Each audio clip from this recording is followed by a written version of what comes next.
Hey everyone, I'm on a mission to hit 1,000 subscribers, and I'd love your help to get there. If you're enjoying the content, do me a favor. Hit that subscribe button right now and join the family. What if the Cleveland Browns weren't just losing games, but something much bigger? Control. What if what's unfolding in that locker room right now isn't about football at all, but power? Raw, ego-fueled, franchise-shaking power. Because what's happening in Cleveland feels less like a rebuilding year and more like a civil war. A quiet one, sure, but one where every passing Sunday the smoke gets thicker and the whispers get louder. The scoreboard says 1-5, but the real score is being kept behind closed doors, where a rookie quarterback with a superstar's name and a coach with a crumbling grip are staring each other down across a line that neither wants to cross first. You can feel it in the air, that strange mixture of disbelief and inevitability. The same old Browns, same old heartbreak, except this time, the heartbreak feels self-inflicted. You watch them play, and it's not just that they're losing, it's that they look like they expect to lose. Every third down feels like an apology. Every offensive drive looks like a dare not to try. You see the coach, headset on, face frozen in that same unreadable expression, calling plays that feel like déjà vu from a decade of disappointment. And then you see him, standing on the sideline, cap low, eyes sharp, quiet, unshakable, Shedeur Sanders. The player everyone knows should be out there but isn't. The name the fans are whispering, chanting, demanding. The man who could flip this entire franchise upside down if only someone would let him touch the field. The Cleveland Browns offense doesn't just look broken, it looks haunted. Haunted by indecision, haunted by ego, haunted by a head coach Kevin Stefanski who seems determined to prove a point, even if it means driving this thing straight into the lake. 1 win, 5 losses, one of the most expensive wide receiver rooms in football rendered invisible. And a quarterback, Dillon Gabriel, whose entire style can be summed up in one sentence. He doesn't make mistakes because he doesn't make plays. The man is allergic to risk. You watch him play and it's like watching a man afraid of his own shadow. Check down after check down after check down, as if every yard beyond the line of scrimmage is enemy territory. Fans are booing before halftime. Reporters are out of questions. And somewhere in the stands, a fan holds up a sign that says what everyone's thinking. Play Shedeur. Now here's where it gets twisted, because this isn't just a coaching decision. This isn't just about development or readiness or any of the buzzwords the media likes to use when they don't want to say the truth. This is about control. Remember, Shedeur wasn't supposed to be here like this. He wasn't supposed to steal the spotlight in one preseason game. He wasn't supposed to walk into the NFL with that same Deion Sanders DNA, that confidence, that calm swagger that makes you forget he's a rookie. The preseason changed everything. 1 game, that's all it took.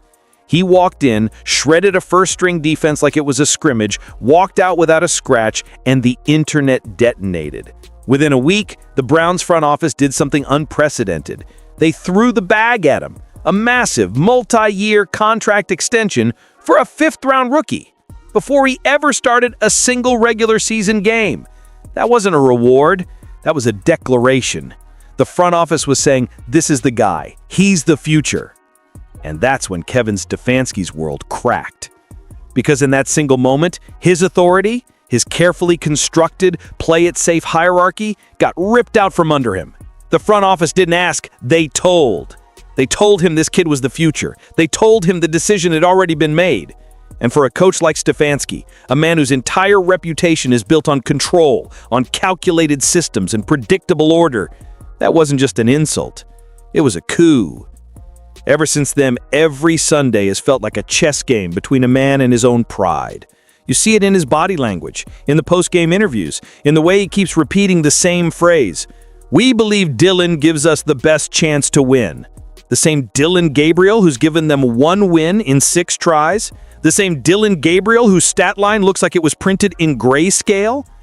Meanwhile, Shedeur Sanders stands on the sideline, a living, breathing reminder that everything Stefanski's betting on is a losing hand. and the locker room knows it. That's the part the cameras don't show you. The whispers in the hallways, the veterans giving each other that look, the silent understanding that something's wrong at the top. You don't need to be a football genius to see who the players respect. Myles Garrett, the beating heart of that team, the franchise's soul, he's not chopping it up with Gabriel. He's laughing with Shedeur. He's mentoring him. He's talking schemes, not small talk. That's chemistry. That's leadership. And when your alpha, your captain, your war general chooses the rookie over the starter, that's not a detail. That's a mutiny in slow motion. Former Cleveland Browns quarterback Cody Kessler didn't just hint at this. He said it flat out. He went public, broke ranks, and told the truth everyone inside that building's been trying to whisper under their breath. Stefanski is losing the locker room. The players don't believe in him anymore. They see the same thing we see. A man too afraid to be wrong, even if it means being right too late. Kessler's words were like gasoline on an already burning rumor mill. He said, "Start Shedeur. Give this team a spark. Give them hope." Because that's what this is really about. Not touchdowns or playbooks or analytics. It's about belief. And right now, the Browns have none. The analysts broke it down perfectly. The offense isn't explosive because the quarterback isn't explosive. The coach calls scared plays because he has a scared quarterback. You don't design deep shots when your QB refuses to pull the trigger. You don't take risks when your field general is allergic to chaos. But Shedeur, he's built for chaos. He thrives in it. He's got that Jameis mentality, that wild, fearless edge that says, "I don't care if it's risky, I'm going to make a play."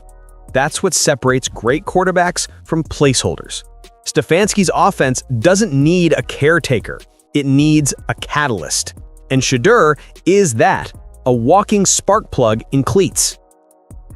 When you look at the tape, you see it immediately. His reads are sharp. His timing is surgical. But most importantly, he wants the smoke. He wants the pressure. He plays like a man trying to silence generations of doubt in a single throw. And when you've got that kind of mentality, you can't bury it under a baseball cap. Every week he sits is a week wasted. Every snap that isn't his is another reminder of a system eating itself alive. But the more the story unfolds, the more it starts to feel less like incompetence and more like defiance. Like maybe Stefanski isn't failing to see the solution, maybe he's refusing to.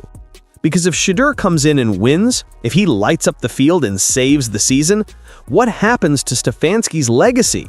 He becomes the guy who didn't believe, the guy who was wrong, the guy who held back the franchise's savior out of ego. And some men, especially in the NFL, would rather go down with their ship than admit they were steering it toward the rocks. That's the paradox of Kevin Stefanski right now. He's not fighting for wins, he's fighting for narrative control, and he's losing both. Each loss tightens the noose. Each fan chant gets louder. Each report of locker room frustration chips away at the last bit of authority he has. Because when players stop believing in their coach, it's over. You can fix schemes, you can fix mechanics. You can't fix faith once it's gone. The veterans have tuned him out. The young guys are confused. The city's angry. And ownership? Ownership's watching, waiting, calculating how many more Sundays they can stomach before they make the call that everyone knows is coming. But here's where the story takes its most fascinating twist. Because Shedeur Sanders isn't just a quarterback in waiting. He's a test. A test of what kind of franchise the Cleveland Browns want to be. Do they want to cling to the illusion of stability, the same recycled patterns, the same risk-averse mediocrity? Or do they want to break the cycle and bet on belief? Every great sports story has that one defining moment, the enough is enough moment. And this feels like it. The pressure cooker is about to burst. The city's begging for it. The media is setting the stage. The fans are chanting his name like a prophecy. And somewhere, deep down, even the players know. It's not a matter of if Shedeur gets the call, it's when. And when that moment comes, when the camera pans to him stepping onto the field, the entire energy in that stadium is going to flip. It'll be the sound of an entire city exhaling. Because Shedeur isn't just another rookie. He's hope in human form. He's the spark this dead team has been gasping for. He's the antidote to every safe, scared play call that's been killing this franchise for years. And when he finally takes the reins, all those miles of frustration from fans, from players, from former quarterbacks like Kessler will ignite into something unstoppable. But there's still one person standing in the way: Kevin Stefanski, the man with the whistle. The man who, as of right now, would rather be right than victorious. The man who has turned a promising roster into a weekly case study in how to lose beautifully. He's out of time, and everyone knows it. You can't lose the locker room and keep the job. You can't defy your own stars and expect loyalty. And you can't silence hope forever. The clock's ticking, and it's ticking loud. Midnight is coming, and when it strikes, either Stefanski swallows his pride and lets the kid play, or he becomes the latest name in a long line of Browns coaches remembered not for their success, but for their stubbornness. And when that happens, when Shedeur finally steps between those white lines with the crowd roaring his name, with Myles Garrett grinning on the sideline, with every doubter holding their breath, the story resets. The system flips, and maybe, just maybe, Cleveland finally starts to believe again. Because this was never just about football. This was about ego, belief, and redemption. It was about a young man waiting for his moment and a coach afraid of what that moment might expose. It was about a franchise caught between fear and faith. And when history looks back on this season, the chaos, the noise, the controversy, it won't remember the checkdowns or the losses. It'll remember the moment the Browns finally stopped playing not to lose and started playing to win. Because sooner or later, every dynasty, every downfall, every comeback starts with one decision. The moment someone finally says, enough. And in Cleveland, that word has a name: Shedeur Sanders.